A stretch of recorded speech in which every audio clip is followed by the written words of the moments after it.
कोई कैमरामैन है, कोई वीडियो एडिटर है, कोई कंटेंट राइटर है, क्या हमारे लिए कोई ऑप्शन है एसईओ में कि हम एसईओ सीख लें और इससे हम कुछ पैसे भी कमाएं? कि सर्च इंजन ऑप्टिमाइजेशन एक टेक्निक है इंटरनेट पर, जिसके माध्यम से आप अपने फेसबुक पोस्ट हो या फिर आपका यूट्यूब का कोई वीडियो हो या फिर आपने वेबसाइट पे कोई कंटेंट लिखा हो, उसको सर्च इंजन के अनुरूप बनाना, जिससे कि सर्च इंजन आपके कंटेंट को बहुत जल्दी से, आसानी से और इफिशिएंटली उसको समझ जाए।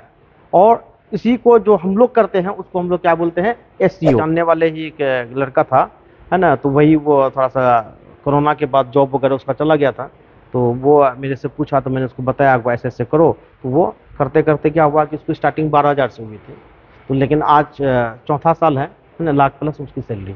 जो हमें एक यूनिक बात क्या है कि आप जब एसईओ कंटेंट का कर सकते हैं तो अपना नहीं कर सकते क्या, तो ऑटोमेटिकली लोग जान जाएगा कि आप कौन है ना। आप मेरे तक कैसे पहुंच गए, ये एसईओ की ताकत है।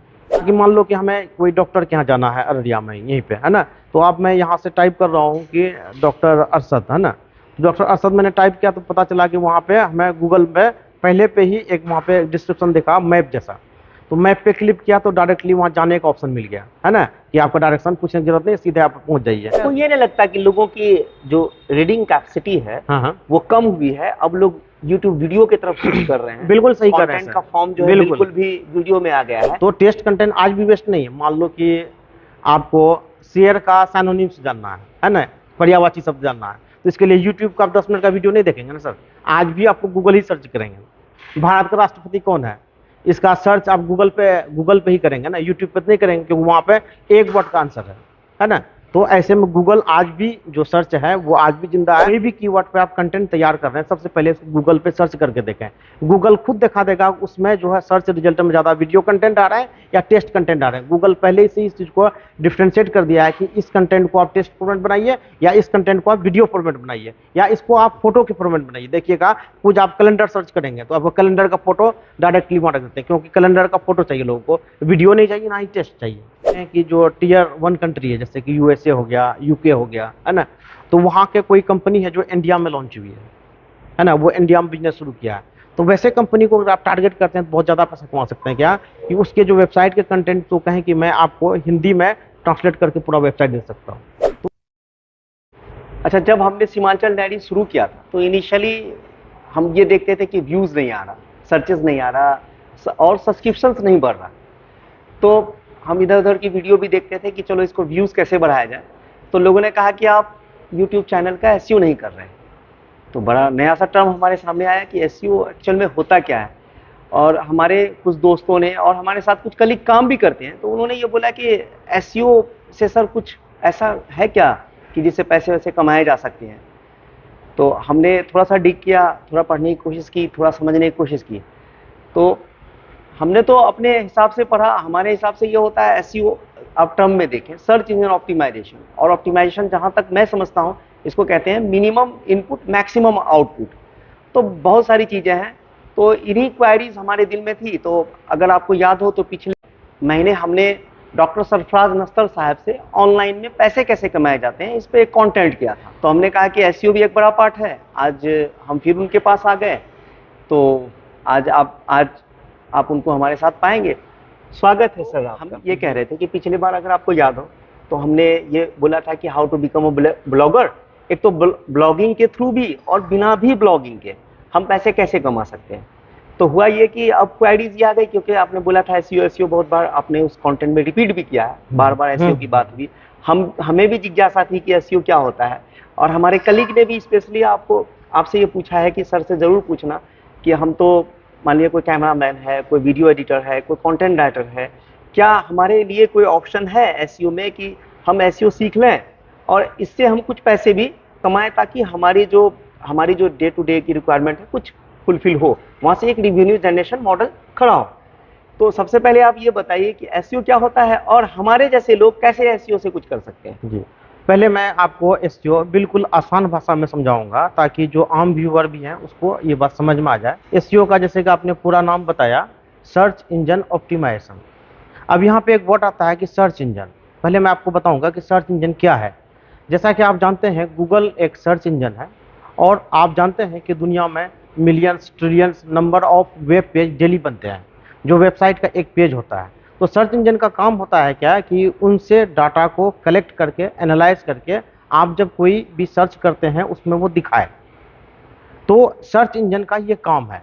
आप जो भी डालते हैं, चाहे वो फेसबुक पोस्ट हो, चाहे यूट्यूब का वीडियो हो, चाहे वेबसाइट पे कोई एक पेज हो, इन पेज को आपको ऐसा तैयार करना है कि व्यूअर के साथ साथ सर्च इंजन के लिए उसे समझना, उसको एनालाइज करना आसान हो। इसी को हम लोग सर्च इंजन ऑप्टिमाइजेशन कहते हैं।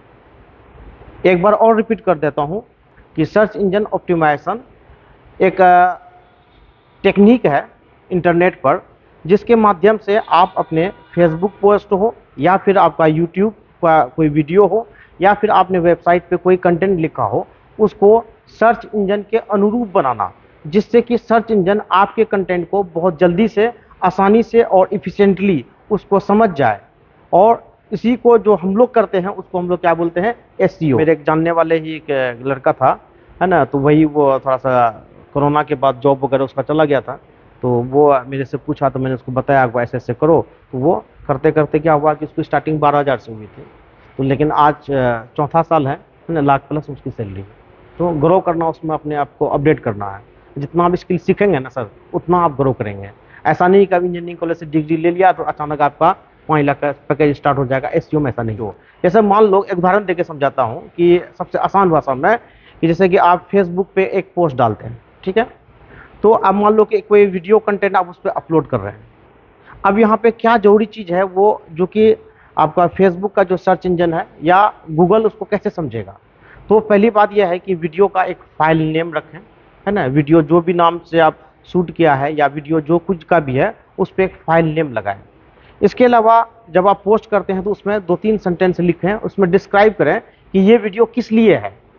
और वीडियो के अंदर में भी कोशिश करें कुछ टेस्ट को दिखाएं, दर्शाएं, ताकि इसको डिस्क्रिप्शन जिसको बोलते हैं वो अच्छे से डालें। और उसके अलावा आप जो लोकेशन भी सेट कर सकते हैं या किसी को टैग कर सकते हैं। ऐसा आप यूट्यूब पे भी करते हैं, है ना। तो जब प्रॉपर फॉर्मेट में आप सब कुछ फिल कर करके आप सबमिट करते हैं या पोस्ट करते हैं, तो उससे क्या होता है कि चाहे वो यूट्यूब का सर्च इंजन हो, चाहे फेसबुक का सर्च इंजन हो या गूगल सर्च इंजन हो, उसको बहुत आसानी से जल्दी समझ पाता है। जब जल्दी समझ पाएगा तो वो अपने सर्च रिजल्ट में जल्दी दिखाएगा। तो यही रीजन है कि अगर आप एसईओ अच्छे से कर लेंगे तो ऐसे में क्या है कि आपका जो भी पोस्ट होगा या जो भी कंटेंट होगा वो जल्दी रैंक करता है। तो इसीलिए हम लोग एसईओ करते हैं। अच्छा, ये बताइए कि जैसे उसके लिए बेसिक रिक्वायरमेंट क्या है, एसईओ सीखने के लिए हमें क्या करना चाहिए? देखिए, एसईओ एक दिन में पहली बात है कि सीखा नहीं जा सकता है। इसको सीखने के लिए आपको ट्रेनिंग लेना होगा या फिर किसी न किसी जानने वाले से आपको संपर्क करना होगा। या एक आसान तरीका भी है, आप यूट्यूब पे वीडियो देख सकते हैं, गूगल पे उससे रिलेटेड जो कंटेंट है उसको पढ़ सकते हैं। पढ़ने के बाद उसको अप्लाई कीजिए, लेकिन फिर भी आपको कहीं ना कहीं से गाइडेंस थोड़ा लेना पड़ेगा कि एक्चुअली एसईओ में एग्जैक्टली क्या होता है ना, वो आपको एक्सपीरियंस से धीरे धीरे आते जाएगा। हाँ, लेकिन कुछ बेसिक क्राइटेरिया है एसईओ का, उतना कर देंगे तो आपका काम हो जाएगा। तो जो बेसिक जो एसईओ है, अगर वो जानना चाहेंगे तो मैं आपको बता सकता हूँ। तो बेसिक एसईओ जानने के लिए मैंने देखा था कि गूगल का अब वेबमास्टर पे टूल भी है, पीडीएफ भी है उनका, एजुकेशनल वीडियोस भी है। तो गूगल ने खुद ही लिख रखा है कि आप कंटेंट कैसे ऑप्टिमाइज करें, कीवर्ड कैसे ऑप्टिमाइज करें, या एक यूजर प्रोस्पेक्टिव से वेबसाइट पे क्या करना है, या आपने जो चर्चा किया दूसरे सोशल मीडिया लाइक फेसबुक और यूट्यूब वगैरह, तो वो क्या एक बेसिक के लिए ठीक है? देखिए, सबसे पहले मैं वेबसाइट बताता हूँ। देखिए, मैं इसलिए कहा कि इसमें गाइडेंस जरूरी है, क्योंकि जानते हैं कि आप जब स्ट्रीम एसईओ कर देते हैं ना, तो गूगल हो या कोई भी सर्च इंजन हो उसको खराब लगता है। उसको लगता है कि आप ओवर ऑप्टिमाइजेशन, तो उसको लगता है कि मेरे आप सर्च रिजल्ट को क्या कर रहे हैं कि आप मेरे सर्च रिजल्ट को आप अपने मतलब बेनिफिट के लिए यूज कर रहे हैं। तो वो चीज़ नहीं होना चाहिए, नेचुरल दिखना चाहिए। तो बेसिक मैं बताता हूँ, जिससे कि कभी भी ये जो है ना, बोलते हैं ना, ओवर एसईओ का जो मामला होता है वो कभी नहीं होगा। आपको सिंपल में बताता हूँ। देखिए, पहले वेबसाइट की बात करते हैं। 2-4 पॉइंट हैं, इसको आपको बेसिकली करना ही करना है। किसी भी पोस्ट में एक ऐसा टाइटल हो जिसको लोगों को पढ़ने में अच्छा लगे और पढ़ने के बाद आपके पोस्ट को वो पढ़ना चाहे। तो कभी भी जो आपको कोई भी टाइटल लिखना है उसमें आप कीवर्ड का इस्तेमाल कीजिए, लेकिन एग्जैक्ट कीवर्ड का इस्तेमाल मत कीजिए। लॉन्ग टेल कीवर्ड को लीजिए, जिस कीवर्ड में भी 3-4 वर्ड हैं, और ये कीवर्ड आपको गूगल एडवर्ड पे, या अभी के नाम पे अभी उसको गूगल एडवर्ड को भी गूगल एड्स बोलते हैं, ठीक है। गूगल एड्स पे वहाँ पे आपको कीवर्ड वो मिल जाएगा। तो मान लो कि वहाँ पे है कि भारत का प्रधानमंत्री कैसे बने, मान लो ये कीवर्ड है ना। तो इस कीवर्ड को आप डायरेक्ट अगर लिखेंगे तो गूगल को खराब लगता है कि ये सर्च रिजल्ट को मैनिपुलेट कर रहा है। तो अब यहाँ पे आप उसको थोड़ा मॉडिफाई करके नेचुरल बना सकते हैं कि बिहार के भी आदमी प्रधानमंत्री बन सकते हैं, है ना, या बिहार के आदमी को प्रधानमंत्री बनने के लिए कौन 10 पॉइंट होने चाहिए, है ना। तो जो हमेशा आपको टारगेट करना है कि जो टाइटल लिख रहे हैं वो ह्यूमन के लिए लिख रहे हैं, सर्च इंजन के लिए नहीं लिख रहे हैं। आप जानते हैं ये एआई का दौर है, सर्च इंजन भी बहुत एडवांस हो चुका है, वो आपकी बातों को बहुत आसानी से समझ जाता है। तो लेकिन आपको थोड़ा क्लू देना पड़ेगा, टाइटल ऐसा बनाइए जो कि लगे कि किसी ह्यूमन को पढ़ने के बाद कि हमें टोटल कंटेंट पढ़ना चाहिए। टाइटल में आपके हुक हो, हुक समझते हैं ना, सिंपल भाषा में कहें कि क्यूरियोसिटी अगर आप जगा देंगे तो आपके पोस्ट को वो पूरा पढ़ेंगे। Appealing title. हाँ, अपीलिंग टाइटल, ठीक है। ये टाइटल आप बनाइए। टाइटल बनाने के बाद जो भी आपने पोस्ट लिखा है, पोस्ट का एक समरी लिखिए। समरी कोशिश कीजिए कि 150 वर्ड्स में लिखना है आपको। मान लिया कि आप 3000 का या 1000 का एक पोस्ट लिखा है, तो उसको आपको समरी टाइप से 2-3 सेंटेंस का बनाना है। 150 वर्ड से ज़्यादा उसमें कोशिश करना नहीं डालना है। वो एक लिमिट भी होता है, आप देखे होंगे वर्डप्रेस वेबसाइट में जो डिस्क्रिप्शन लिखने का आता है तो एक लिमिट होता है। तो उस लिमिट के अंदर में आपको बेसिकली बताना है कि इस पोस्ट में है क्या, है ना। तो उस पोस्ट में क्या है, और जो आप गूगल सर्च करते होंगे सबसे पहले उसमें टाइटल आता है, टाइटल के नीचे देखेंगे थोड़ा सा डिस्क्रिप्शन आता है, तो उतना ही आपका दिखाएगा सर्च रिजल्ट। और वो डिस्क्रिप्शन ऐसा हो पढ़ने के बाद, टाइटल पढ़ने के बाद डिस्क्रिप्शन में लगे कि उसमें आपने उस चीज का आंसर किया या आप उस चीज का एक्सपीरियंस शेयर किया, ताकि gist of the content, short brief आप बात कर रहे हैं। हाँ, शॉर्ट ब्रीफ, पूरे कंटेंट का जिस्ट जिस्ट ऊपर में दिख जाए। तो ये हो गया एक डिस्क्रिप्शन। उसके अलावा आप कीवर्ड फिल करने वाला अलग से एक आता है कॉलम, उसमें आप कीवर्ड को फिल कर सकते हैं। लेकिन उसमें भी एक सबसे आपको ध्यान देना पड़ेगा, एक चीज पे लोग नहीं देते हैं, वो है इमेज। इमेज का जो लोग एसईओ नहीं करते हैं, बहुत कम लोग करते हैं। इमेज में हर कोई जानता है कि एक अल्ट, उसमें जो बोलते हैं ना टेस्ट, अल्ट टेस्ट, तो उसमें इसलिए डालते हैं कि वो इमेज का एक नाम है। और इमेज का आप देखेंगे कि आपको डिस्क्रिप्शन लिखने के लिए भी एक ऑप्शन आता है वर्डप्रेस पे, तो उसमें आपको डिस्क्रिप्शन लिखना है कि ये इमेज किस बारे में है, किस लिए है। इसके साथ साथ इमेज ऐसा डालें जो उसका जो एक लेंथ है, गूगल का जो गाइडलाइंस है 1000x700, है ना, इस फॉर्मेट का आप इमेज बनाइए। और इमेज में आप जो पोस्ट है उससे रिलेटेड, मतलब कि ऐसा लगे किसी को इमेज देखने का मन करे, और इमेज देखने के बाद उसे कुछ मिले। मान लो कोई घटना वाला आपने न्यूज़ लगाया, तो वो घटना वाला ही आप फुटेज डालें, ताकि लोगों को एडिशनल टेस्ट पढ़ने के अलावा वो फोटो देख करके वो घटना के बारे में पता चले। मान ली कोई ऑफर है तो उसमें आप वो चीज को दिखाएं, मतलब जैसा आपका कंटेंट है, कंटेंट का रिफ्लेक्शन, हाँ रिफ्लेक्शन, हाँ होना चाहिए। जैसे मूवी का ट्रेलर होता है ना, कह सकते हैं मूवी का एक जिस्ट, उसी टाइप से आपका वो हो गया, आपका एक तरह से वो जिस्ट हो गया इमेज में। आप ऑल्ट की बात कर रहे हैं, यानी कर्सर लेके जाए तो वहां पे डिस्क्राइब, हाँ डिस्क्राइब, हाँ अबाउट इमेज, हाँ छोटा सा डिस्क्रिप्शन आए, ताकि सर्च इंजन के अलावा ह्यूमन भी इसको आसानी से फाइंड कर पाए, सर्च कर पाए। तो इसलिए इमेज को भी अच्छे से ऑप्टिमाइज करना बहुत जरूरी है। इसके अलावा कंटेंट में देखिए, पहली बात है कि आपको हेडिंग को अच्छे से ऑर्गेनाइज करना है। आप जानते हैं कि H1 से लेकर के H6 तक टैग होते हैं, और सबसे पहली बात आपको बता दें कि H1 टैग एक बार ही इस्तेमाल करना है। जो आप SEO टाइटल लिखते हैं वही आपका H1 टैग ऑटोमेटिकली वर्डप्रेस पे हो जाता है। उसके बाद आप शुरुआत कीजिए H2 से, मेन हेडलाइंस को H2 में डालिए, फिर उसके बाद H3, उसी हिसाब से H6 तक आप उसको अरेंज कर सकते हैं। इसके अलावा टैग के अलावा आपके और ऑप्शन आते हैं, टेबल, है ना, टेबल का भी यूज़ कीजिए। अगर आपका कोई वैसा डाटा है, एनालिसिस करना चाह रहे हैं या कुछ दिखाना चाह रहे हैं, टेबल का भी यूज़ कीजिए, इससे फॉर्मेटिंग आपका कंटेंट का बढ़िया होगा। अच्छा, कंटेंट आपका जो भी हो उसमें जो है इंट्रोडक्शन, जो पहला जो 4-5 सेंटेंस होता है वो कंटेंट का सब कुछ होता है। उस कंटेंट में आपको कंटेंट का थोड़ा समरी भी और ऐसा हुक डालना है कि जिसकी वजह से पढ़ने वाला हर कीमत पे मजबूर हो जाए कि भैया इस कंटेंट को पूरा पढ़ना ही पड़ेगा। वर्ड लेंथ वर्क नहीं करता, कंटेंट वर्दी होना चाहिए। हाँ, कंटेंट वर्दी होना चाहिए, और ये होना चाहिए कि जितना आप लिख रहे हैं, जैसे यूट्यूब पे है, अगर आपने 30 मिनट का वीडियो बनाया तो लोग 30 मिनट तक देखे, ये इंपॉर्टेंट है। लेकिन लोग वहां पे 2 ही मिनट देख रहे हैं तो ये इंपॉर्टेंट नहीं। 28 मिनट का जो वीडियो हुआ वो वेस्ट हुआ, आपने यूट्यूब का भी इंफ्रास्ट्रक्चर वेस्ट किया। उसी तरह से वहां पे है गूगल का, गूगल को आपने 4000 वर्ड का कंटेंट दे दिया, लेकिन उसको उतना का जरूरत ही नहीं है ना। तो कंटेंट का जो लेंथ है उसको रखें, और आज के टाइम में किसी को भी इतना टाइम नहीं है, है ना। कोई भी आपके वेबसाइट के किसी भी पेज पहुंचता है, मुश्किल से 2 से 3 मिनट स्टे करता है। आप ऐसे लिखें कि वो 2-3 मिनट में उसकी सारी इंफॉर्मेशन उसको मिल जाए। और दूसरी बात है कि कोई कंटेंट ऐसा हो जो फैक्चुअल हो, तो उसमें आपको ये नहीं लगता कि लोगों की जो रीडिंग कैपेसिटी है हाँ हाँ वो कम हुई है, अब लोग यूट्यूब वीडियो की तरफ स्विच कर रहे हैं? बिल्कुल सही कर रहे हैं कंटेंट सर। का फॉर्म जो है बिल्कुल। बिल्कुल भी वीडियो में आ गया है। अब आप देखे होंगे कि इस चीज को आपसे पहले गूगल समझा है। गूगल का आप देखे होंगे कि जो गूगल ट्रांसलेटर को लोग अपना क्रोम पे एक्टिव रखते हैं, तो क्या होता है, गूगल ट्रांसलेट चाहे किसी भी लैंग्वेज में ट्रांसलेट भी करता है, साथ में वो बोलता भी है। तो कहने का मतलब अगर आप नहीं भी पढ़ पाते हैं या नहीं भी पढ़ते हैं, तो उसके बदले आपका ये काम गूगल कर देता है। इसके अलावा बहुत सारा साइट है, वेबसाइट है, वहाँ पर देखेंगे एक टैब होता है, उसको दबाएंगे, जो भी लिखा हुआ है वो टेक्स्ट वॉइस फॉर्म में आ जाता है। तो कहने का मतलब है कि टेक्निकली वहाँ पे भी लोग मतलब कि अपने आप को वहाँ पे भी डिमांड के हिसाब से इम्प्रूव कर रहे हैं, है ना। तो टेस्ट कंटेंट आज भी वेस्ट नहीं है। मान लो कि आपको शेयर का सैनोनिम्स जानना है ना, पर्यायवाची शब्द जानना है, तो इसके लिए यूट्यूब का आप 10 मिनट का वीडियो नहीं देखेंगे ना सर, आज भी आपको गूगल ही सर्च करेंगे। भारत का राष्ट्रपति कौन है, इसका सर्च आप गूगल पे ही करेंगे ना, यूट्यूब पे नहीं करेंगे, क्योंकि वहाँ पे एक वर्ड का आंसर है ना। तो ऐसे में गूगल आज भी जो सर्च है वो आज भी जिंदा है, और यूट्यूब से कम यानी आप ये कह रहे हैं डिपेंड करता है नेचर ऑफ कंटेंट। हाँ नेचर ऑफ सर्च भी, कि आप क्या सर्च करना चाह रहे हैं। आपका इंटेंशन है कि भारत का प्रधानमंत्री कौन है, सिंपली आपको जवाब चाहिए। हाँ, एक जवाब चाहिए, एक वर्ड, नरेंद्र मोदी है, बस हो गया। अब मान लो कोई आदमी देख रहा है कि भाई हमको फूल का वीडियो दिखाइए, है ना, बोलाइए। अब फूल का वीडियो का आप वेबसाइट पे अगर आप कंटेंट लिखेंगे, तो वहाँ वीडियो आप नहीं डाल रहे हैं, आप वहाँ टेक्स्ट डाल रहे हैं, वो तो वेस्ट कंटेंट हुआ ना।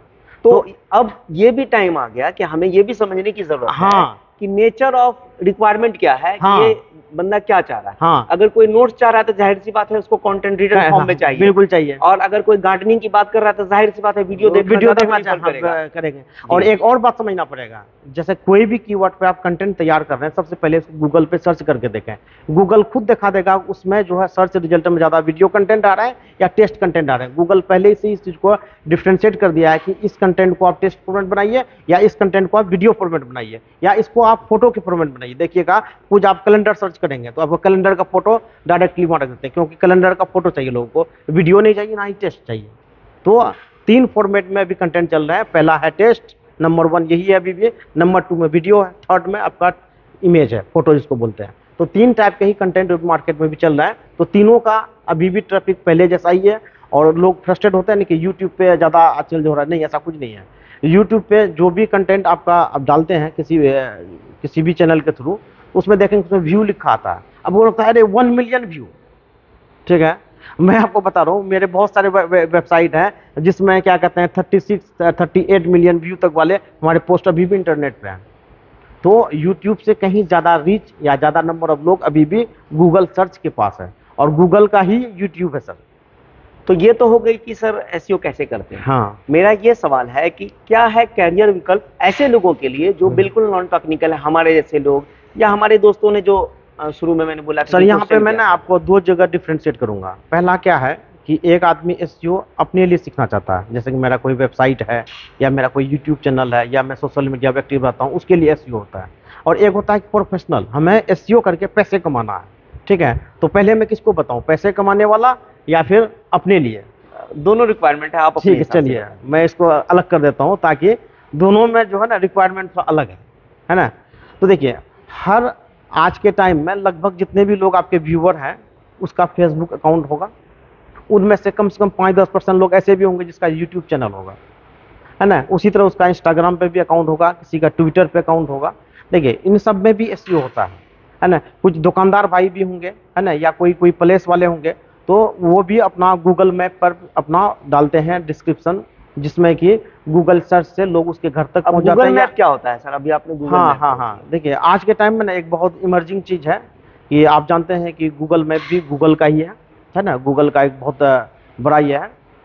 तो उसमें क्या होता है कि गूगल मैप में एक तो हम लोग डायरेक्शन देखने के लिए, नेविगेशन के लिए हम लोग गाड़ी में यूज़ करते हैं, बाइक चलाते टाइम में भी, या रास्ता खोजने के लिए करते हैं। तो गूगल ने वहाँ पे भी दिमाग लगा दिया, क्यों ना कि जो प्लेस पे लोग जहाँ पे जाता है वहाँ पर कोई एक पॉइंटर रख दें, और उस पॉइंटर पे पूरी इन्फॉर्मेशन डाल दें, ताकि मान लो कि हमें कोई डॉक्टर के यहाँ जाना है अररिया में, यहीं पे, है ना। तो अब मैं यहाँ से टाइप कर रहा हूँ कि डॉक्टर अरशद, है ना। डॉक्टर अरशद मैंने टाइप किया, तो पता चला कि वहाँ पे हमें गूगल पे पहले पे ही एक वहाँ पे डिस्क्रिप्शन दिखा मैप जैसा, तो मैप पे क्लिक किया तो डायरेक्टली वहाँ जाने का ऑप्शन मिल गया, है ना, कि आपको डायरेक्शन पूछने की जरूरत नहीं, सीधे आप पहुँच जाइए। उसके अलावा डॉक्टर साहब का टाइमिंग क्या है, कब डॉक्टर साहब का क्लिनिक बंद होता है, कब खुला रहता है, या उसका क्या फीस है, या उसका क्या फ़ोन नंबर है, उसका वेबसाइट क्या है, ये सारी इन्फॉर्मेशन जो है गूगल मैप पे होता है। तो आज के टाइम में जितने भी आप दुकानदार भाई हैं, जिसका भी दुकान हो, शोरूम हो, वट इस टाइप का कुछ भी हो, तो आप भी गूगल मैप पे रजिस्टर कीजिए। गूगल मैप पे रजिस्टर करने में आपको 2-3 बातों का बहुत सटीक ध्यान रखना है। सबसे पहली बात है कि उसमें वेरिफिकेशन प्रोसेस में ज़्यादातर लोग अपने इलाके का फेल हो जाते हैं।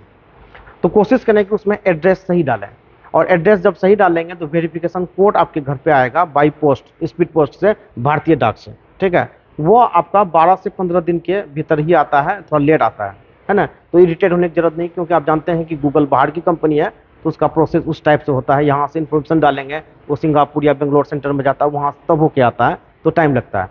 तो गूगल मैप पे सबसे पहले है आप वेरीफाई करवाइए, है ना। गूगल मैप वेरीफाई करवा लिया तो पहली बात फायदा क्या है, वो जो भी फर्म से आप नाम से करवाए हैं वो फर्म आपका हो गया लाइफ टाइम, है ना।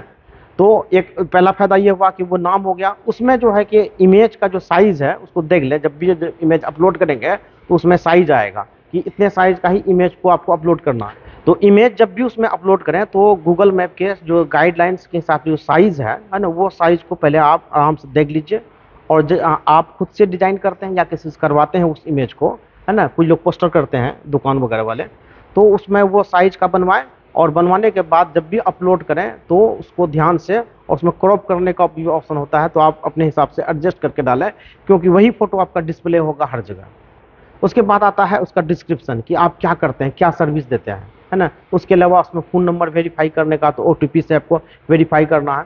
अच्छा, आपको फिर मैप में वहाँ पे पॉइंटर को खिसका के रखना, एग्जैक्ट लोकेशन दिखाना है कि मेरा घर, दुकान या शोरूम, है ना, या स्कूल, कॉलेज, मदरसा वो यहाँ पर है। तो आपको पॉइंटर को मैप देख करके आपको उस हिसाब से सेट करके एग्जैक्ट पॉइंट पे ड्रॉप करना है ना। तो इससे क्या होगा कि आपका गूगल मैप बनकर तैयार हो जाएगा।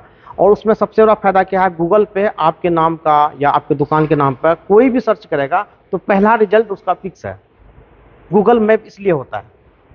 चलिए, गूगल मैप के बाद आते हैं अब फेसबुक पे, है ना। बहुत इसमें जितने भी लोग हैं, हमको लगता है लगभग ऑलमोस्ट सभी लोग फेसबुक पे होंगे। देखिए, फेसबुक का भी एल्गोरिथम होता है। वो आप जानते हैं कि फेसबुक का कोई पोस्ट में आपको ज़्यादा लाइक आता है, किसी में कम आता है ना। तो इसके पीछे भी कुछ कारण होते हैं, वो आप पहले जान लीजिए। देखिए, फेसबुक को भी यूनिक कंटेंट पसंद है। आप फेसबुक पे ऐसे फोटो डालिए, है ना, जो कि यूनिक हो, जो कि आपके मोबाइल से या आपके कैमरे से शूट किया हो। आप किसी के प्रोफाइल का फोटो को कॉपी करके आप फिर से डालेंगे, उसमें आप ज़्यादा व्यू का उम्मीद मत कीजिए, क्योंकि फेसबुक के पास पहले से ही वो फोटो है, वो ज़्यादा लोगों के पास नहीं भेजेगा।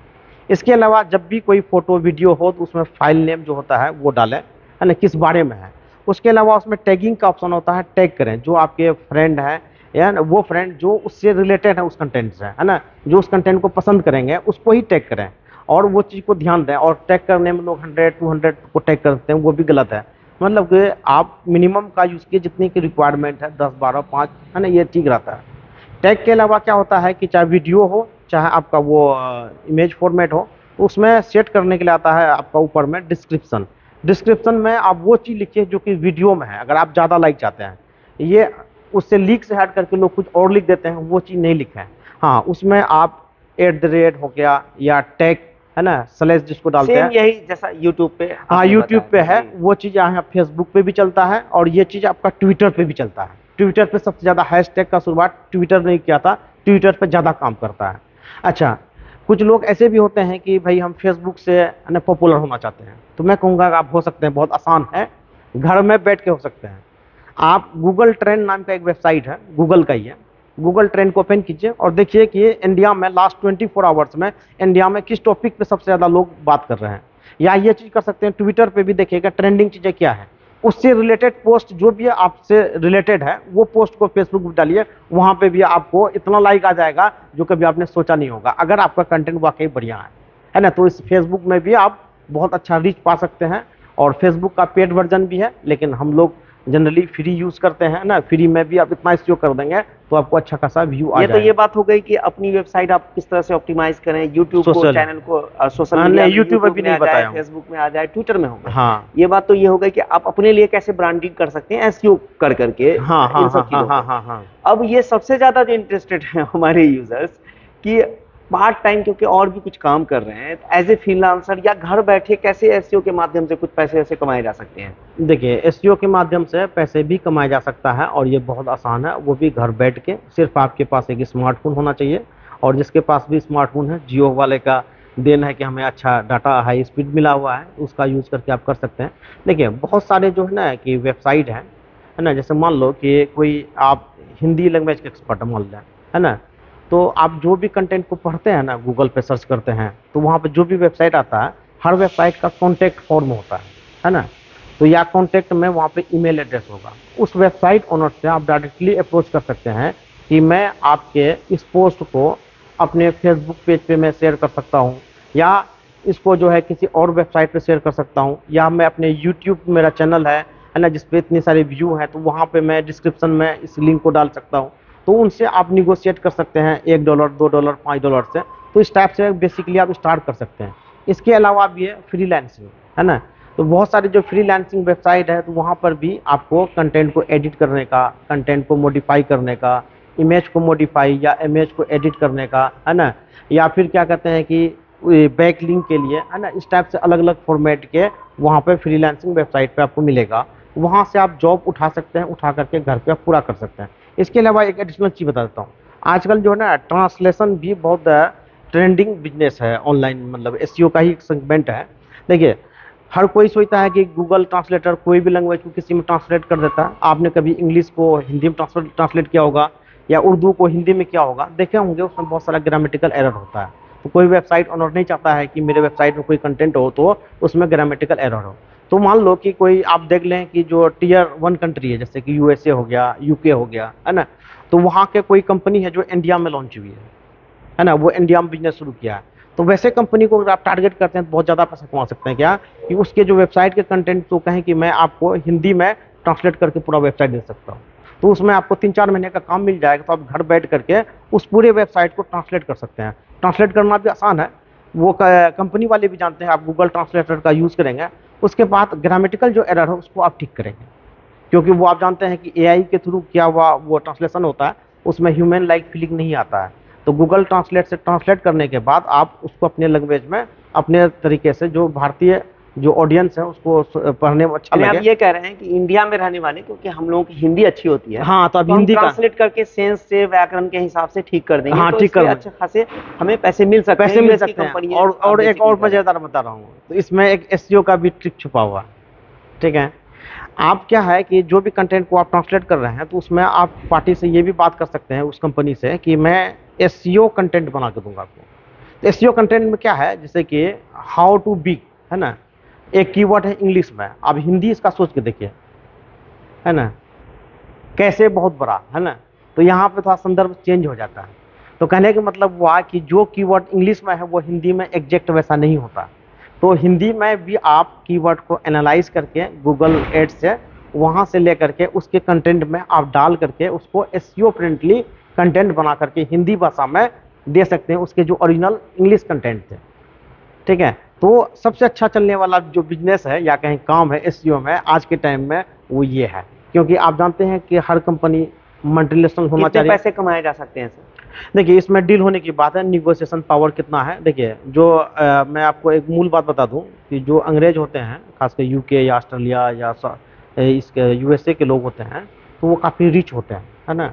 तो जैसे कि हम लोग अपने घर में सफाई करने वाले को $100 दे देते हैं, है ना। तो अगर आप कोई कहते हैं कि मैं आपके एक पेज को मॉडिफाई करूंगा, अगर आप $100 बता देते हैं ना, उसको मजाक लगता है, तो उसको बढ़ा के बताइए $1000। $1000 यहाँ का हो गया आपका 82,000, है ना। तो सब बढ़ा के बताइए, तो उसको लगता है कि नहीं, क्वालिटी वाला है, कोई सर्विस देने वाला है। हाँ, लेकिन वो लोग भी आपके प्रोफाइल को चेक करेंगे। तो आपका जो फेसबुक प्रोफाइल हो, ट्विटर प्रोफाइल हो, है ना, या यूट्यूब पे आप हैं तो वहाँ का प्रोफाइल हो, है ना, तो ये आपका अच्छा होना चाहिए, ताकि आप जब से रिक्वेस्ट भेजेंगे तो आपको वो आपके नाम को गूगल पे सर्च करेंगे। एक्चुअली में आप करते क्या है, आप तो फेक बंदे तो नहीं हैं, तो वो लोग ऐसे चेक करते हैं। तो आप पहले से प्रोफाइलिंग क्रिएट कर लें कि कोई आपका सेम स्पेलिंग का नाम को अगर गूगल पे सर्च करता है तो उसमें क्या रिजल्ट आता है। तो कोशिश करें उसमें अपना जगह बनाए, और अगर आपका नाम यूनिक नहीं है तो इंटरनेट पे थोड़ा सा यूनिक नाम बनाए, ताकि सर्च रिजल्ट में आप जल्दी आ सकते हैं। तो वो काम पाने के लिए ना आपका एक प्रोफाइल गूगल पे, है ना, या फेसबुक पे अच्छा होना चाहिए। अब रिक्वायरमेंट की बात करते हैं सर, कौन लोग सीख सकते हैं इसे? कोई भी जो 10th पास है, जिसको हिंदी या अंग्रेजी पढ़ना आता है, वो कोई भी कर सकता है। ये बहुत बड़ा चीज़ नहीं है। सर्च इंजन में सिंपल सी बात है कि जो सर्च इंजन है वो एडवांस हो रहा है। ऑप्टिमाइज करने वाले को एडवांस होने की जरूरत नहीं है मेरे हिसाब से, क्योंकि आप किसी तरफ भी करते हैं, वो एआई के थ्रू काम कर रहा है, आर्टिफिशियल इंटेलिजेंस का भी यूज़ कर रहा है, तो वो समझ जाएगा आपका। हाँ, एसईओ में मेहनत है। मान लो कि मेरा कोई एक पोस्ट है वेबसाइट का, ठीक है, अब मैं चाह रहा हूँ इसका ऑफलाइन एसईओ करना है ना। एसईओ दो टाइप का होता है, एक ऑनलाइन, एक ऑफलाइन। डिफ्रेंशिएट कर देता हूँ। आप वेबसाइट के अंदर में रह के जो भी काम करते हैं तो वो ऑनलाइन आपका एसईओ हो गया। और वेबसाइट से बाहर निकल करके वेबसाइट को कुछ भी छेड़ते नहीं है, आप बाहर में कुछ करते हैं, उसको बोलते हैं ऑफलाइन एसईओ। ऑफलाइन एसईओ में क्या है, जैसे कि मान लो कि मैं कोई पोस्ट लिखा, मेरे पास बहुत सारे पेज हैं फेसबुक पे, प्रोफाइल है, उस पोस्ट को मैं फेसबुक पे डाल दिया। बहुत सारे जो डायरेक्टरी वेबसाइट हैं उस पर मैं उसको डाल दिया। उसके अलावा यूट्यूब में कोई कमेंट में डाल दिया, है ना। मोदी जी का कोई पोस्ट आया, उसमें बहुत नहीं होगा ये? नहीं, आप उससे रिलेटेड थिंग्स हैं, है ना। मोदी जी पर्यावरण पे बात कर रहे हैं, ठीक है, एक वीडियो है, तो पर्यावरण पे मैंने कोई कंटेंट लिखा है। अब मैं क्या किया, उसके कमेंट में, वहाँ पे मिलियंस लोग होते हैं, वहाँ पे कमेंट तो में first we need to figure out those. हाँ दोस्त, हाँ हाँ, गूगल एक बहुत है ना रिलीवेंस। रिलेवेंस गूगल के लिए बहुत इंपॉर्टेंट टॉपिक है। और रिलेवेंसी में कोई भी काम करते हैं वो इस पांच कैटेगरी में नहीं आता है, क्योंकि आप वहाँ पे वैल्यू ऐड कर रहे हैं। मोदी जी भी बोल रहे हैं पर्यावरण पे, आपने पर्यावरण पे काम भी किया है, या आपने पोस्ट लिखा है, चाहे यूट्यूब का हो या यूट्यूब का वीडियो बनाया, या फिर कोई वेबसाइट पे आपने पर्यावरण पे लिखा है, तो इसको आप वहाँ पर डाल सकते हैं। ये पूरी तरह ऑथराइज्ड लीगल है। मैंने कहीं सुना था सर, मैं आपको बता देता नहीं हूं, नहीं कोटेशन नहीं, मैंने सुना। हाँ, अगर पर्यावरण पे मैंने ये सुना हाँ, कि if the people who bookmark you they don't know about SEO but they are passionate about your content, अगर वो पैशनेटली आपके कंटेंट को ढूंढ रहा है और आपको बुकमार्क किया, इट्स द बिगेस्ट। अगर सर्च इंजन का आपने अगर टाइम सेव किया, उसकी इंफ्रास्ट्रक्चर को कम से कम यूटिलाइज करना पड़ा, तो उससे खुश होगा, आपको रिवार्ड देगा, है ना। मान लो कि आपने यूट्यूब पे 2 घंटे का कंटेंट डाला, है ना, उसके डिस्क्रिप्शन 5000 वर्ड के लिखने के हैं, आपने नहीं लिखा, अब मैं, है ना, लेथार्जिक आ गया कि नहीं, चलो उसमें 2-4 सेंटेंस लिख दिया कुछ भी, या टैग वगैरह डाल दिया, मतलब आपने अपना काम को आसान करने के लिए कुछ भी डाल दिया, बस हो गया। तो अब यहाँ पे क्या है कि 2 घंटे की वीडियो को यूट्यूब के ही बोर्ड को एनालाइज करने में कितने आवर्स लगेंगे। वो हर एक सेगमेंट को वो स्कैन करेगा, देखेगा वो किस बारे में है। तो इतना सारा डाटा सेट दुनिया में, उससे उसको ऑप्टिमाइज, उससे उसको मिलान करना, मतलब आप ये कह रहे हैं यूट्यूब वीडियो का ऑप्टिमाइजेशन का बेटर ट्रिक ये है कि कंटेंट भी आप रिटन फॉर्म में लिखें। बिल्कुल, यही तो है। अब यहाँ पे देखिए, यूट्यूब खुद कहता है कि आप किस मिनट पे कौन सा हेडिंग चला रहे हैं, है ना, तो वो हेडिंग से आपने अपने वीडियो में डाला है, तो उसी टाइप से 3 मिनट पे इस वेब यूट्यूब पे मैं बात कर रहा हूँ, 4 मिनट पे मैं फेसबुक पे बात कर रहा हूँ, है ना, 8 मिनट पे मैं एसईओ पे बात कर रहा हूँ, तो वो आपको उससे क्लासीफाई करना है। और साथ साथ कंटेंट को वहाँ पे आप लॉन्ग फॉर्मेट में नहीं, है ना, मान लो कि आपके वीडियो में भी 10 हेडलाइंस है ना, 10 हेडलाइन के भी थोड़ा सा डिस्क्राइब कर दे 3-4 सेंटेंस में, व्हाट इज अबाउट दैट, हाँ हाँ, किस पे है ना। तो इससे क्या होगा कि यूट्यूब के जो एल्गोरिथम है, या यूट्यूब का जो सर्च इंजन का जो बनावट है, उसको इजीली उस डाटा को वो रिटेन कर पाएगा, रोलिंग उसकी फास्ट होगी, उसी हिसाब से इंडेक्सिंग होगी। देखिए यूट्यूब में सजेस्टेड वीडियो से अगर जब तक आप व्यू लेते हैं तभी अच्छी बात है ना। मान लो कोई ऐसा वीडियो बनाया न्यूज़ का आपने, वो 2 दिन चला, जब तक न्यूज़ की गर्माहट है ना, उसके बाद खत्म हो गया, है ना। एसईओ पे ये कंटेंट आप बना रहे हैं, ये क्या है कि दुनिया जब तक रहेगी लोग एसईओ करेंगे और लोग यूट्यूब पे सर्च करेंगे। तो यूट्यूब पे सर्च करेंगे तो वीडियो तो आपने अच्छा बना लिया, लेकिन वीडियो के बारे में बताएंगे ना सर कि वीडियो किस बारे में है जी। जब वीडियो के बारे में अच्छे से आप डिस्क्राइब कर देंगे तो उससे क्या होगा, यूट्यूब को डाटा पिक करना इजी होगा, और किसी को भी इजी काम सर अच्छा लगता है। यानी टाइम के सेगमेंट में स्ट्रक्चर्ड कीजिए, हाँ स्ट्रक्चर्ड कीजिए जी, है ना, तो उससे पता चलेगा कि हाँ ये चीज़ यहाँ पे, ये चीज़ यहाँ पे है। तो मान लो कि आपने इसी वीडियो को, 1 घंटे का वीडियो है, इसका आपने 10 सेगमेंट को मिनट के हिसाब से डिफाइन कर दिया। अब यहाँ बीच में किसी को सिर्फ फेसबुक का एसईओ देखना है, तो यूट्यूब वाले क्या करेंगे, आपके वीडियो को शुरू से नहीं चला करके सिर्फ फेसबुक वाला जो पार्ट है 2 मिनट का उतना ही चला देंगे वो। तो ये अगर आप करते हैं ना सर, कि आप सर्च इंजन का अगर टाइम बचा दिया। सर यहाँ पे आ जाते हैं हम कि जॉब की क्या अपॉर्चुनिटीज है और कितना तक कमाया जा सकता है। देखिए ये जो एसईओ का जो सेक्टर है ना सर, तो इसमें बहुत सारी कंपनी है जो एसईओ को ही देखती है ना। इसके कंपनी जो दिल्ली हो या गुड़गांव हो दिल्ली का, या फिर बेंगलोर हो, इस तरह से बहुत सारी कंपनियां हैं, है ना, जहां पर कि आप जा करके वहां पे जॉब कर सकते हैं। लेकिन जॉब पाने के लिए आपको अप्लाई करना होगा। अप्लाई करने के बाद आपको इंटरव्यू फेस करना होगा, और इंटरव्यू में दोनों होगा। इंटरव्यू के बाद आपको डेमोस्ट्रेशन भी करके दिखाना होगा। आपको कह देंगे कि चलो एक पेज का आप कंटेंट को एडिट करो, फिर कहेंगे कंटेंट को जो पेज का एडिट किया आप जो है कि उसको ऑप्टिमाइज करो, है ना, ऑनलाइन ऑन पेज एसईओ करो। तो उसमें वो आपका मेरिट देख लेंगे कि आप ऑन पेज एसईओ आपको कितना आता है ना। तो जो अब मैंने पहले ऑन पेज एसईओ में बेसिक चीज़ बताया था, टाइटल है ना, टैग है ना, उसके बाद हेडलाइंस है ना, इमेज का एसईओ है ना, डिस्क्रिप्शन है ना, इस टाइप का वो चीज़ें था। उसके अलावा उसी कहेंगे ऑफलाइन एसईओ आप कितने देर में कितना कर सकते हो, वो चीज़ करके दिखाओ। तो आप कितनी जगह बैकलिंक क्रिएट कर सकते हैं, कितना सोशल मीडिया पोस्ट कर सकते हैं, कितना डायरेक्टली कर सकते हैं। तो आपको जैसे पता होना चाहिए कि मेडिसिन मान लो मेडिकल या हेल्थ का ये डायरेक्टरी है ना, वेबसाइट की डायरेक्टरी होती है ना, जहाँ पर अपने वेबसाइट के लिंक को लेकर वहाँ पेस्ट करते हैं आप, है ना। इससे बैकलिंक भी बनता है और उस डायरेक्टरी में लोग जाते हैं। न्यूज़ हंट क्या है, एक डायरेक्टरी है ना। तो न्यूज़ हंट में भी देखते हैं ना, बहुत सारे हर वेबसाइट के आप जो भी पसंद करते हैं उस टाइप के न्यूज़ आपको आ जाते हैं। ओरिजिनल कंटेंट किसी और वेबसाइट पर है ना, छोटा सा पार्ट आ जाता है। उसी टाइप से दुनिया में लगभग 10% वेबसाइट की जो कैटेगरी है, ये है कैटेगरी है, उसमें डायरेक्टरी की होती है। तो डायरेक्टरी में आप कितना जल्दी करते हैं, तो आपको पहले होमवर्क करना पड़ेगा कि इतने सारे डायरेक्टरी वेबसाइट हैं जो इसमें किसी भी वेबसाइट के कंटेंट को इस फॉर्मेट में पेस्ट कर सकते हैं। किसी में होता है डिस्क्रिप्शन खुद से लिखना पड़ेगा, किसी में होता है एसईओ टाइटल ऑटोमेटिकली उठाते हैं, या किसी में आपको डालना पड़ता है। तो ना ये चीज़ आपको पहले से बनाना पड़ेगा, डायरेक्टरी में सबमिट करना होगा। हाँ सबमिट करना पड़ेगा, है ना। तो ये कितना एफिशिएंटली कितना फास्ट कर सकते हैं। उसमें एक दो सेंटेंस लिखने को होता है, क्लिक बिट बोलते हैं, कि वो सेंटेंस को पढ़ के लोग कितना क्लिक कर सके, है ना। मान लो कि आप मेरा ही वेबसाइट है कुलिया न्यूज़, है ना। कुलिया न्यूज़ में कोई कंटेंट है, आप बोल रहे हैं कि कंटेंट आपका पड़ा हुआ है, अभी बहुत दिन से इसमें व्यू नहीं आया, मैं आपका एसईओ कर दूंगा तो इतने आप इतने व्यू आ जाएंगे, आपको इतने पैसे देने होंगे, मैं दे सकता हूँ।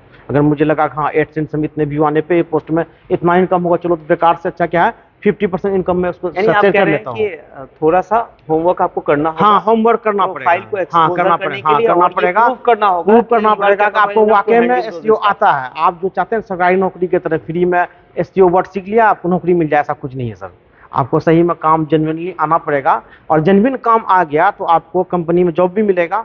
उसके अलावा फ्रीलांसिंग भी बहुत सारे पैसे हैं इसमें, ज़्यादा फ्रीलांसिंग में जॉब से ज़्यादा क्या है, देखिए एसईओ बहुत वेल ऑर्गेनाइज सेक्टर नहीं है, क्योंकि इसके एल्गोरिथम गूगल का हमेशा चेंज होता है, हमेशा जनरेशन चेंज होते हैं, है ना। जैसे मान लो कि मैं 42 का हूँ, है ना, तो हमारे आज से 10 साल पहले जो एसईओ हो रहा था अभी हो रहा है, तो उसमें दोनों में चेंजेस आ गया।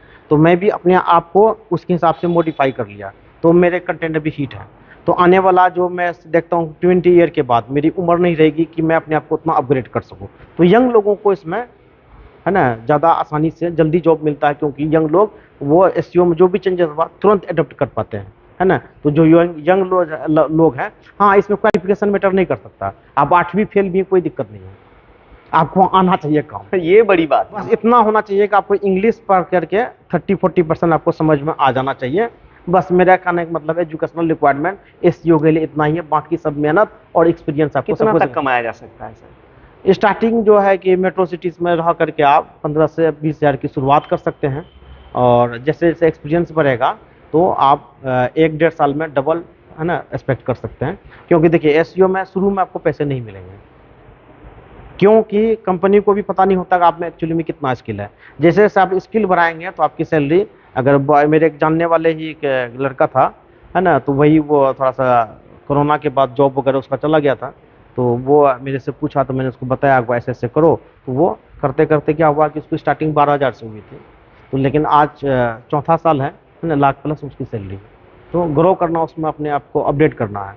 जितना आप स्किल सीखेंगे ना सर उतना आप ग्रो करेंगे। ऐसा नहीं कि आप इंजीनियरिंग कॉलेज से डिग्री ले लिया तो अचानक आपका 5 लाख का पैकेज स्टार्ट हो जाएगा, एसईओ में ऐसा नहीं है। तो कैसे कंपनी को ज्वाइन करना चाहिए सर? तो देखिए मेरे ख्याल से दो तरह की कंपनी मुझे जो समझ में आती है। एक सर्विस बेस्ड कंपनी जो एसईओ को बेचती है या इंटरनेट मार्केटिंग कंपनी को बेचती है, एक होता है इन हाउस प्रोडक्ट। जहाँ तक मुझे पता है कि जितनी भी बड़ी ब्रांड की कंपनी है, जैसे अमेजोन है या स्नैपडील है, फ्लिपकार्ट है ना, इस टाइप की जो बड़ी कंपनी होती है वो डायरेक्ट एसईओ के लिए एम्प्लॉय को हायर नहीं करती है, वो किसी थर्ड पार्टी छोटी कंपनी देती है अलग अलग सेगमेंट के लिए। क्योंकि आप जानते हैं कि जो अमेजोन का बिलीव है कि मैं जिसका एक्सपर्ट हूँ मैं वही काम करूँगा। अमेजोन खुद मानती है मैं एसईओ का एक्सपर्ट नहीं हूँ, या इस टीम में मुझे पैसे या दिमाग लगाने से अच्छा है किसी हम थर्ड पार्टी से सर्विस खरीद लें। तो उसके थर्ड पार्टी सर्विस वो यूज़ करते हैं। तो अब थर्ड पार्टी ही कंपनी जो है ना लोगों को ज़्यादा हायर करती है। हाँ, कुछ और जो मीडियोकर कंपनी जैसे मान लो कि बीबीसी हिंदी है ना, तो वो अपना खुद का एम्प्लॉय रखते हैं, उसका वीडियो एडिटिंग का या फिर उसका वीडियो ऑप्टिमाइजेशन का, है ना, खुद का रखते हैं। तो वहाँ पे भी आप जॉब पा सकते हैं, लेकिन आपको पहले छोटे कंपनी में काम करके आपको एक्सपीरियंस लेना पड़ेगा 3-4 साल का, तभी आप बड़े यानी आप कंपनी कह रहे में। हैं कि सर्विस बेस्ड कंपनी में हाँ। डिफरेंट क्योंकि सेगमेंट पे काम करने का आपको का- मौका मिलेगा। हाँ, तब तो उसके वहां से बाद आप आप, अपने आप को हाँ, एक्सपोज कीजिए। हाँ, तब तब आपको, किसी हाँ। आप इन हाउस प्रोजेक्ट पे काम कीजिए। और जैसे एसईओ में एक यूनिक बात क्या है कि आप जब एसईओ कंटेंट का कर सकते हैं तो अपना नहीं कर सकते क्या, तो ऑटोमेटिकली लोग जान जाएगा कि आप कौन है ना। आप मेरे तक कैसे पहुंच गए, ये एसईओ की ताकत है। हमें एसईओ सीखना है तो कौन सा एक्सटर्नल रिसोर्स यूज करना चाहिए? गूगल का ब्लॉग पढ़ना चाहिए या एसईओ मौज का जो कंटेंट है वो पढ़ना चाहिए? मेरे ख्याल से जो स्टार्ट करना चाहते हैं ना, उनके लिए सबसे अच्छा टूल उसका यूट्यूब होगा। यूट्यूब में आप देखेंगे कि यूट्यूब का ही एक चैनल है गूगल वेब मास्टर के नाम से, है ना। जो लोग एसईओ करते हैं गूगल उसको वेब मास्टर बोलते हैं, है ना। वेब मास्टर के नाम से एक चैनल है, और उसमें आप हिंदी लगा देंगे तो हिंदी वाला आएगा, और इंग्लिश चाहेंगे तो इंग्लिश वाला, जो भी लैंग्वेज भी देखना चाहेंगे देख सकते हैं।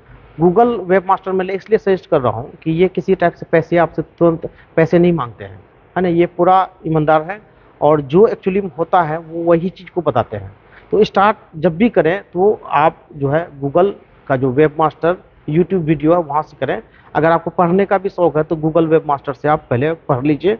हाँ, कुछ चीज़ों की जो क्लियरिटी नहीं आता है, तो आपने जैसा बताया कि मौज हो गया, है ना, एचरीफ हो गया, जैसा बहुत सारे वेबसाइट है, योस्ट हो गया, है ना, वहाँ पर भी तीनों चारों वेबसाइट में गूगल का जो कंटेंट आपको समझ में नहीं आया तो वहाँ पर उसको जाकर इलेबोरेटली आप देख सकते हैं, सीख सकते हैं। हाँ, उसके अलावा अगर आपको वो चीज़ भी समझ में नहीं आया तो बहुत सारे जो एसईओ के जो यूट्यूब चैनल हैं वहाँ पे जो वीडियो है ना, उससे रिलेटेड उस वीडियो में आप कमेंट भी कर सकते हैं, कमेंट करके वो यूट्यूबर से आप पूछ भी सकते हैं, वो भी बताएगा। उसके अलावा जैसे पूरा हो गया, है ना, इस टाइप का जो प्लेटफॉर्म है, जो क्वेरी वेबसाइट है ना, तो वहाँ पर भी अपने क्वेश्चन को पोस्ट कर सकते हैं। तो उसमें बहुत सारे रीडर होते हैं जो कि आपके क्वेश्चन को आंसर कर देगा। तो सीखने का इंटरनेट में मेनली यही एक तरीका है। हाँ, कुछ लोग पीडीएफ बुक वगैरह खरीद लेते हैं, है ना, कुछ लोग वीडियो वगैरह भी खरीद लेते हैं। तो ये भी एक ऑप्शन है गूगल प्ले स्टोर में या अमेजोन का जो कैंडल है, तो वहाँ पर भी एसईओ का बहुत सारा बुक है, वहाँ से भी आप खरीद सकते हैं। इसके अलावा एक आसान भी रिसोर्स है कि जो छोटे हिंदी वेबसाइट है ना, तो उस वेबसाइट ओनर से ही आप बात कर सकते हैं कि आप हमें वीडियो कॉलिंग में 1 घंटा आधा घंटा हमें एसईओ का गाइडलाइंस कर दें। वो कम चार्ज करेंगे आपको, क्योंकि उसको तजुर्बा है, लेकिन सिर्फ वो अपने वेबसाइट के लिए काम करते हैं, तो उससे आप उस टाइप से ट्यूशन ले सकते हैं ऑनलाइन। तो यूट्यूब में बहुत मेरिटियस लोग हैं। आपको एड ऑन कर देता हूँ, इंडियन रेलवे जितना पेमेंट करती है अपने एम्प्लॉई को, उससे 12 गुना ज़्यादा पेमेंट अकेले यूट्यूब करती है। आप गूगल सर्च करके चेक कर लेना। और साथ साथ बता दूं कि इंडियन रेलवे से इनके पास जो रजिस्टर्ड यूट्यूबर जो कि मोनेटाइज हैं उससे 3 गुना ज़्यादा है सर। यूट्यूब आपको छोटा चीज़ नहीं रहा सर, इसके स्टार आज भी करोड़पति हैं सर। मुकेश अंबानी के बेटे के शादी में पहुंचे हुए यूट्यूबर सर। क्या सोच रहे हैं क्रिकेटर आईपीएल वाले ही पहुंचते? नहीं, यूट्यूबर भी आजकल एक बड़ा चीज़ हो चुका है सर। इसको अंडरस्टैंड मत कीजिए, लेकिन मैं जो तरीका देख रहा हूँ आप उसको कंटिन्यू कीजिए। आपका इसमें फ्यूचर है, आप आगे बढ़िएगा। लोगों को पसंद आ रहा है, खास करके मुझे भी ये कंटेंट आपके मुझे टच किए, क्वेश्चन पूछने का तरीका आपका अच्छा है। तो मैं ये दर्शकों से अपील करता हूं कि अगर आप इस तरह का कंटेंट देखना चाहते हैं, किसी भी तरह का टेक्निकल डाउट्स है और आप बिल्कुल लेमैन हैं, तो नीचे कमेंट में हमें लिखिए। हम कोशिश करेंगे कि आपको किसी ना किसी एक्सपर्ट के माध्यम से आपका उस क्वेरी को आंसर करें। और आपको पता है कि हमें जो हौसला मिलता है, हमारे चैनल को आप सब्सक्राइब कीजिए, फॉलो कीजिए और इस वीडियो में दीजिए हमें इजाजत। धन्यवाद। ये ना टेक्निकल चीजें मेरे कनेक्ट हो जाती हैं। सॉफ्टवेयर का एक बंदा मिला।